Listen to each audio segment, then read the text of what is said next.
আমেরিকার এই চকচকে রাস্তা কিন্তু এমনিতে হয়নি, এর পেছনে রয়েছে জনগণের পকেটের টাকা। আমেরিকায় যখন আপনি 1 কাপ কফি কেনেন বা মাস শেষে বেতন পান, তখন একটা বড় অংশ চলে যায় ট্যাক্স। আর এই ট্যাক্স ডলার দিয়েই সিটি কাউন্সিল আপনার চারপাশটা সুন্দর রাখে। এখানে প্রতিটা সিটি বা কাউন্টির নিজস্ব বাজেট থাকে। রাস্তায় গর্ত হয়েছে, কমপ্লেন করার আগেই দেখবেন ঠিক হয়ে গেছে। তুষারপাত হয়েছে, কয়েক ঘন্টার মধ্যেই রাস্তা পরিষ্কার। ময়লার গাড়ি ঘড়ি ধরে ঠিক সময়ে আপনার দরজায়।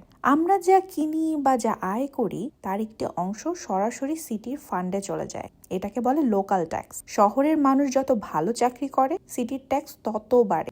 আর সেই টাকায় রাস্তাঘাট যত উন্নত হয়, জীবনযাত্রার মানও তত উপরে যায়। সোজা কথা হলো, আপনি সরকারকে টাকা দিচ্ছেন সার্ভিস কেনার জন্য, আর সরকার সেটা দিতে বাধ্য, কারণ জনগণের ট্যাক্সই হলো এই সব মেইনটেনেন্সের ফুয়েল। তাই আমেরিকার পরিচ্ছন্নতা শুধু কালচার নয়, এটা সিস্টেম আর আমাদের ট্যাক্সের টাকার সঠিক ব্যবহার।